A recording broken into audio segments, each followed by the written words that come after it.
Family is supposed to be our safe haven, our support system. But what happens when the very people who should protect you become the source of your deepest pain? When family duty becomes a life sentence of exploitation? Today, we're sharing a story sent to us by a young woman named Miranda from Reno, Nevada.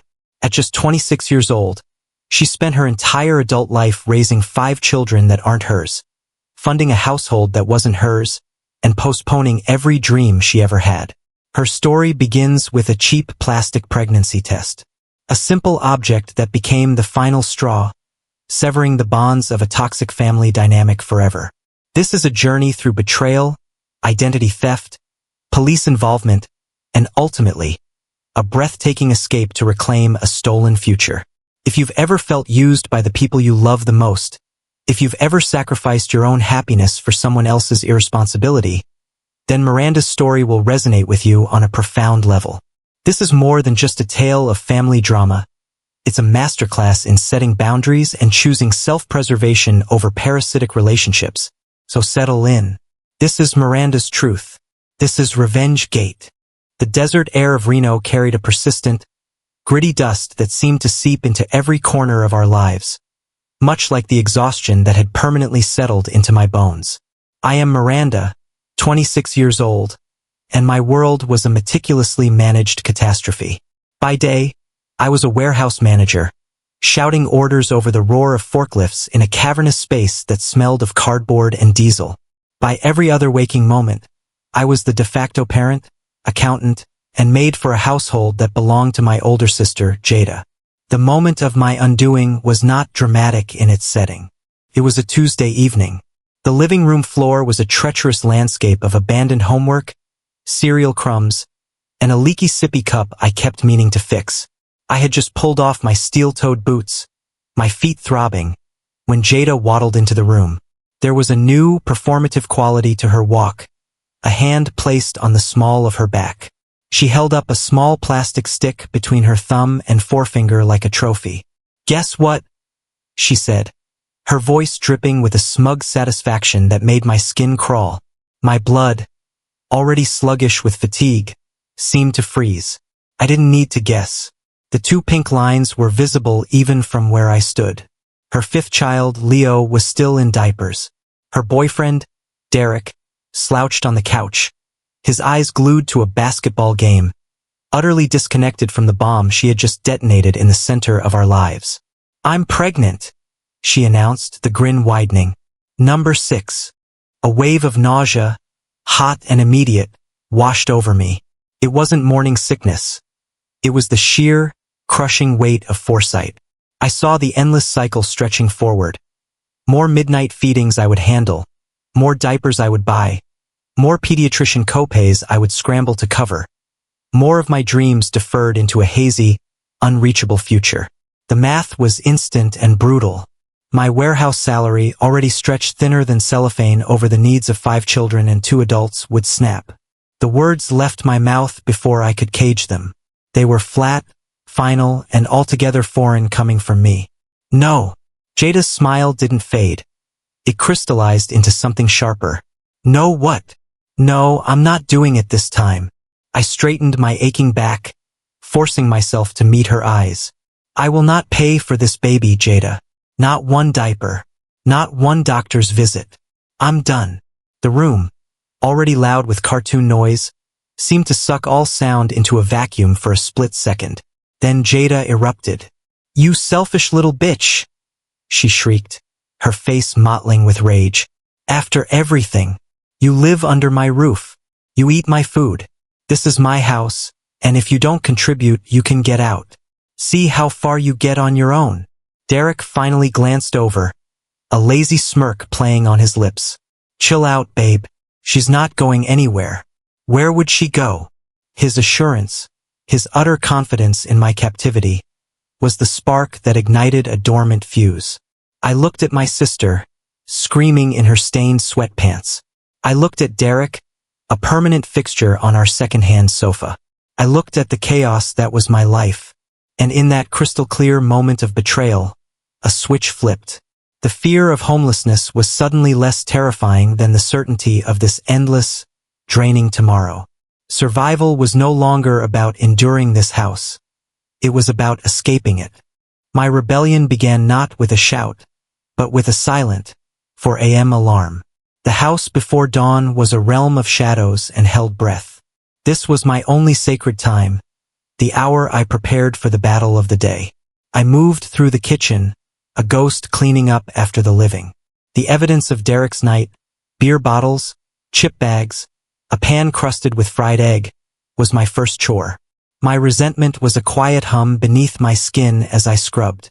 Then, the military operation commenced. I woke Caleb, helping him with his fractions. I braided Sophie's hair while she sleepily chewed toast. I signed Justin's permission slip for a field trip I'd secretly paid for. I changed Leo's diaper, soothing his early morning fussiness with a soft song. All while the master bedroom door remained firmly shut, a barricade against the responsibilities Jada and Derek had created. My sedan was my spaceship, ferrying me from the planetary system of their needs to the stark, orderly moon of the warehouse. For 10 hours I was efficient, capable, and in control. The physical labor was a relief. It demanded my body, not my soul. The first crack in the facade came via a push notification during my lunch break. A final disconnection notice from the power company. I'd handed Jada $600 in cash. Money I'd saved by skipping lunches. Just last week specifically for this bill. Dread, cold and slick, coiled in my gut. Driving home, the bright red notice on the front door felt like a public shaming. Inside, fury guided my hands as I tore through the kitchen trash. Beneath coffee grounds and rotten banana peels, I found the receipt. Asterisk, Belly Bliss Boutique total, $598.47. Asterisk, designer maternity wear. She had chosen a new wardrobe over electricity for her own children. Sitting on the sticky kitchen floor, I did the only thing I could. I logged into my bank account and transferred the entire balance of my future fund, $1,284.67, earmarked for my next semester at community college, to Sierra Pacific Power. The click of the confirm payment button echoed with the sound of a door closing. Returning to work felt like walking through syrup. The foreman met me at the time clock. Phone extended. It's the high school. Asking for you. My polite, studious niece Megan had been caught screaming at a teacher. Jada, of course, wasn't answering. In the sterile principal's office, Megan looked shattered. She doesn't care, she whispered, tears cutting tracks through her freckles. It's only the new baby now. I'm invisible. The injustice of it burned my throat. I held her, making hollow promises I had no power to keep, and clocked out early, sacrificing another day's wages. I returned at 7 p.m. to a hungry, irritable household. Derek didn't move from the couch. Jada was resting. I boiled pasta, the epitome of defeated cuisine. As we ate the bland spaghetti, Jada made her entrance, modeling a flowing blue tunic from her boutique haul. Could you not make a mess for once? She sighed, eyeing the pot in the sink. Derek pushed his plate away after one bite. This is crap, Miranda. I was really in the mood for a steak tonight. You know that. I looked at him, at his unearned confidence, his audacious demand for luxury while I funded his existence, and saw not a man, but a parasite. The rage was so complete it rendered me silent. The conflict escalated from a Cold War to a formal tribunal 3 days later with the arrival of Grandma Lorraine. Her knock wasn't a request. It was a summons. She settled on our sofa, a queen holding court, her pursed lips a verdict in waiting. Jada sat beside her, a hand on her barely there bump, the picture of maternal sacrifice. Miranda, Grandma Lorraine began, her voice like dry paper. We've had a family discussion. Jada needs a suitable vehicle for the children. Your Toyota is reliable. You will sell it. The equity will be the down payment on a new van for the family. The proposal was so outrageous it took me a moment to process. That car was my freedom, my mobility, my only asset. I can't, I said, my voice strangely calm. I need it for work, for my classes. It's how I pay the bills you're all living on. Her eyes hardened. Miranda, that is a selfish attitude. Your sister is bringing a life into this world, and you're worried about an old car and a few dollars? Family comes first. Always. The word selfish was a dagger twisted in a wound she herself had inflicted years ago. But this time it didn't draw blood. It drew steel. I stood up, looking down at the two of them. Keeping the tools I need to survive is not selfish. It's necessary. I will not sell my car. The atmosphere turned to ice. Grandma Lorraine left in a flurry of muttered curses about ingratitude. But the assault on my autonomy had only begun. Later, hiding in my room, a different kind of violation revealed itself. An email alert. A hard credit inquiry I hadn't authorized. With trembling fingers, I logged into a credit monitoring portal I'd set up after Tessa's warnings. A new credit card account, opened 2 days prior, already maxed out at a $2,500 limit. The charges were all from Lullaby Lux. A crib, a stroller, a plush rocking chair. Jada hadn't just taken my money. She had stolen my identity, my financial future, to furnish her fantasy. This was the point of no return. The betrayal was no longer emotional. It was criminal. The walls of the house didn't just feel oppressive. They felt like the bars of a cell. I drove to meet Tessa at a diner, the printed credit report shaking in my hands. Her paralegal mind cut through my panic. This is felony identity theft, Miranda. Not family drama. Crime. Under her stern guidance, I spent an hour on the phone, freezing my credit, filing fraud reports, my voice growing steadier with each official case number recited back to me. You can't go back there, Tessa stated, her hand covering mine. If they did this, there's no line they won't cross. You need to leave. Now. I returned to the house that night a different person. I found Jada in the kitchen, angrily tapping her phone. My order got declined, she snapped, as if it were my fault. She looked up, saw the cold resolve on my face, and her confusion turned to suspicion. I walked past her without a word. The silent treatment had begun, but it was my silence now, a wall I built brick by brick. A week later, Hope arrived in the mailbox. A thick envelope from Gentech Innovations. My hands left sweaty smudges on the paper as I tore it open. The words paid internship and systems analysis department danced before my eyes. The salary was a fortune. The opportunity a miracle. A legitimate, gleaming escape route. I made the mistake of smiling as I walked back inside. Jada, with the predatory instinct of the chronically dependent, was waiting. She snatched the letter from my hand. Her eyes scanned it, and I watched the joy drain from the world as her expression curdled into envy and rage. Without a word, she ripped the paper neatly in half and let the pieces flutter to the dirty linoleum. You're quitting the warehouse, she decreed, her voice low and dangerous, and dropping your classes. We need to focus on finding jobs before the baby comes. You'll manage the house full-time. Derek barked a laugh. An office? You? Your place is here, Miranda. This family needs you. I bent down, carefully picking up the torn halves of my future. Jada stepped into my space. You think you're leaving? You owe me. You walk out that door, you never come back. You hear me? Never.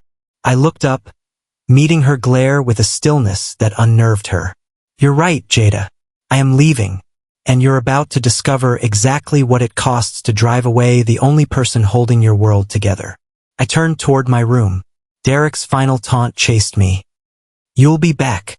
A week, tops. You can't make it without us. I locked my door and didn't pack a bag. I waited until the dead of night, when the only sound was Derek's seismic snoring. I moved like a thief, placing only essentials, documents, laptop, a few clothes into black garbage bags. Luggage would be too obvious. In the garage, a shadow detached itself from the darkness. Justin, my 16-year-old nephew, pressed a small, worn notebook into my hands. I've been listening, he whispered. His notes were a ledger of their plots. Plans to report my car stolen, to contest ownership of my bank account. You have to go tonight. Now. The weight of his fear, his bravery, settled on me. Leaving him felt like an amputation. I will come back for you, I vowed, my voice cracking. I swear it. He helped me load the silent car. "Just go, Auntie," he whispered, shivering in the cold Nevada night. "If you stay, you'll die here. I'll be okay." I drove away without headlights, the house shrinking in my rearview mirror until it was just another dark shape in a sleeping city. My new home was a studio apartment above a 24-hour laundromat, secured by Tessa. It smelled of detergent and mildew and utter, beautiful freedom. I slept a dreamless sleep on a bare floor. My phone exploded at dawn. A torrent of missed calls, voicemails morphing from confusion to pleading to sheer, vitriolic hatred. The last voicemail was pure venom. "You stole from me. I'm calling the police. You'll see. You'll pay for this." I saved the audio file. I blocked the number. I breathed in the stale, free air. The battle, I thought, was over. I was wrong. The war was just beginning. The knock that came less than 48 hours later was not from a landlord or a friend. It was the heavy, authoritative pounding of law enforcement, and Jada's triumphant, tear-streaked face was visible right behind the officer's broad shoulders. The pounding on my flimsy studio door wasn't a knock. It was an assault. Each blow vibrated through the floorboards and up my spine, a seismic announcement that my fragile peace was over. The strobing red and blue lights from the street below painted my bare walls in frantic, alternating shades of alarm. Peering through the peephole, my heart seized. 2 uniformed Reno police officers stood in the dim hallway, their faces set in stern, professional masks. And just behind them, partially obscured but unmistakable, was Jada. Her face was a masterpiece of manufactured tragedy. Eyes wide, mouth trembling, the perfect picture of a victimized sister. A cold, clear focus descended upon me, the same kind that got me through chaotic warehouse inventories. "Do not panic. Do not cry. Show nothing." I opened the door slowly, my hands visible at my sides. "Miranda Miller?" the older officer asked, his voice a low rumble. "Yes, officer. We're here regarding a report filed earlier today." He glanced at a small notebook. "We need to conduct a welfare check on a minor, Justin Miller, and we have a serious allegation of theft. You are reported to have removed assets valued in excess of $10,000 from the family home before your departure. This includes cash and heirloom jewelry." The figure was so ludicrous it almost broke my composure. $10,000? I'd left with clothes and my own documents. Jada, from behind the officers, let out a choked sob. "She took everything. My grandmother's diamond ring. The money I saved for the babies." The younger officer's hand rested lightly on his duty belt. "We'd like to come in and speak with you, ma'am. You're not under arrest, but we need to clear this up." I stepped back, holding the door open. "Please, come in. Search whatever you need to." My voice was steadier than I felt. The studio was essentially one room, a mattress on the floor, 3 black garbage bags of clothes, neatly stacked, a small table with my laptop. The sink held a single coffee mug. It was the apartment of a refugee, not a jewel thief. The officers stepped inside, their eyes scanning the palpable poverty of the space. Jada tried to slip in behind them, but the older officer held up a hand. "Wait in the hall, ma'am." For a second, her victim mask slipped, revealing a flash of fury at being excluded from her own triumph. As the younger officer began a polite but thorough inspection of my garbage bag luggage, Jada's voice carried through the open door, a dramatic monologue for the benefit of the neighbors now peeking from their doors. "After all I did for her, I gave her a home, and she robs her own family blind." I stood silently near my mattress, my arms crossed, watching the officers. I saw the moment their skepticism began to grow. The contents of my life were pitifully simple. Jeans, t-shirts, warehouse uniforms, a folder of important papers. No diamondrins. No stacks of cash. Just as the older officer turned to me, likely to ask a follow-up question, a commotion erupted in the hallway. A voice, young and breathless, cut through Jada's performance. "Stop! She's lying!" Justin stood at the top of the stairwell, chest heaving, sweat plastering his hair to his forehead. He must have run or hitchhiked across the entire city. He pushed past his mother, who reached for him with a hissed, "Justin, don't you dare!" He ignored her, walking straight up to the lead officer, holding out his cracked smartphone. His hand shook, but his voice was iron. "My mother is filing a false report. I have proof. Here." The officer took the phone, his brow furrowed. He pressed play on the video. From where I stood, I couldn't see the screen, but I could hear the audio. Jada's voice, unmistakable, laced with a cruel laugh. "She'll never see this coming. Grandma's ring is safe under here. Let's see her explain that to the cops." The video, clearly shot from a hiding place, showed Jada wrapping a velvet box in a towel and shoving it deep beneath her own mattress. The change in the room's atmosphere was instantaneous and profound. The officer's professional neutrality hardened into something colder, directed at the woman in the hallway. The younger officer stopped searching my bags. The lead officer handed the phone back to Justin, his expression grave. He turned to Jada. "Ma'am, is this your residence?" "Your voice." Jada's face drained of all color. Her performance collapsed into sputtering incoherence. He's confused. He's a teenager, he edited that. He's covering for her. The video metadata will confirm when it was recorded, the officer stated flatly. Filing a false police report is a criminal offense. Wasting departmental resources on a fabricated theft is a serious matter. He nodded to his partner. "We'll need you to come down to the station to discuss this further, Ms. Miller." The word Ms. Miller hung in the air. It was no longer clear which one of us he meant. Jada began to wail, this time with genuine panic. "You can't. I'm pregnant. I'm the victim here." But the spell was broken. The officers saw her now, not as a grieving relative, but as a problem. As they guided her toward the stairs, the older officer looked back at me, a hint of apology in his eyes. "You may want to consider a restraining order." Justin stood frozen in the center of my studio, looking suddenly very young. The bravery that had carried him here seemed to leak out of him. I pulled him into a fierce hug. "You shouldn't have come. You shouldn't have risked that." "I couldn't let her win," he mumbled into my shoulder. I made him stay long enough to drink a glass of water and text his foster siblings that he was okay.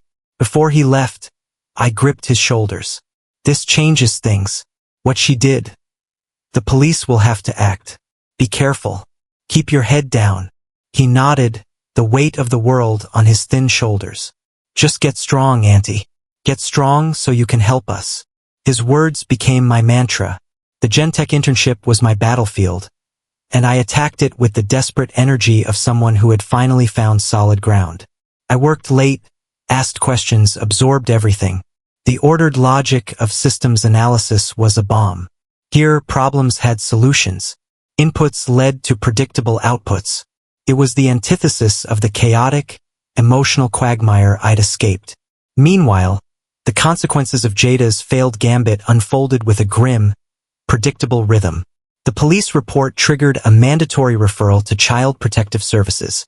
The officer's notes about Jada's instability and the video evidence of staged theft opened a door the state could not ignore. A caseworker made an unannounced visit to the house on Winding Creek Drive. What they found was the unvarnished truth I had been scrubbing and financing into obscurity for years. Without my labor and money, the facade had crumbled in weeks. The caseworker's report noted, refrigerator contains expired condiments only. Black mold visible in bathroom. Utilities disconnected. Younger children, Caleb, 10, and Leo, 4, present with signs of nutritional deficiency and poor hygiene. Home environment deemed uninhabitable and unsafe for minors. Derek, the fair-weather freeloader, read the writing on the moldy wall. The night after the CPS visit, he emptied the cookie jar of Jada's meager emergency cash, funded by my past paychecks, packed his Xbox and his best shoes, and vanished into the Nevada night. He left no note. His loyalty expired the moment the free ride required actual responsibility. The legal hammer fell at an emergency custody hearing. Jada, alone and unraveling, stood before a judge who had seen too many versions of this story. The photos of the filthy house, the medical report on the children, the police paperwork for filing a false report. It formed an incontrovertible portrait of neglect. The ruling was swift and merciless. The children were removed from the home and placed into the temporary custody of the state. The system, overloaded and imperfect, couldn't keep all 5 siblings together. Justin, due to his age, was sent to a separate group home from his younger brothers and sisters. The sound of their crying as they were pulled apart in the social worker's office would haunt me. A guilt I knew was not mine to carry but weighed on me nonetheless. Jada was sentenced to 300 hours of community service and a hefty fine she had no means to pay. Custody was suspended pending completion of parenting classes, stable housing, and proven income, a mountain she had no tools to climb. It was in this state of utter ruin that she found me. She showed up at the gleaming Gentech lobby, a ghost from my past in stained sweatpants, her hair a frenzied halo. I was called down from a meeting with my supervisor. The scene she made was one of pure, performative desperation. She fell to her knees on the polished marble floor, clutching at the hem of my work skirt, her wails echoing through the atrium. "Miranda, please, you have to help me. They took my kids. Derek left. You have to give me money for rent, for the lawyer. You're their aunt. You have to." Colleagues paused, staring. Security guards moved in. I looked down at her, this stranger who shared my name, my history. I felt a deep, hollow sadness. Not for her, but for the shipwreck she had insisted on steering onto the rocks. The old Miranda, the one conditioned to jump at any cry of need, was gone. In her place stood someone who understood the difference between help and enablement. I slowly, firmly, pried her fingers from my clothing. My voice was quiet, meant only for her, but it carried in the hushed space. "I raised them for you for 3 years, Jada. But you were never their mother. You were just the womb that carried them. This," I gestured at her at the situation, "is the consequence. I will not save you from it." I turned my back and nodded to security. As they led her, sobbing and cursing, out of the building, I walked back to the elevator. I did not look back. The final cord was cut. 6 months is a lifetime when you're building a new one from scratch. I stood at the window of my corner office in Las Vegas, a city I'd chosen for its symbolic distance from Reno, watching the neon glow of the strip ignite against the twilight. The silence around me was rich and full, a luxury I still savored daily. The internship had led to a full-time junior analyst position. My salary was more than Jada and Derek had ever seen combined. My apartment was clean, quiet, and reliably powered. I kept my promise to myself and to Justin. With the first substantial paycheck, I met with a financial advisor.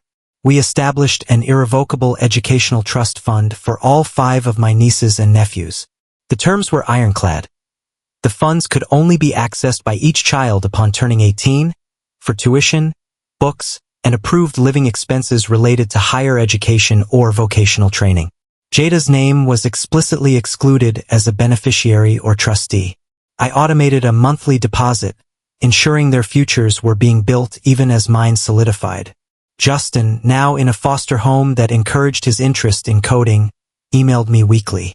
His messages were brief but growing brighter. "Got an A on the trig test. The foster dad showed me how to build a PC."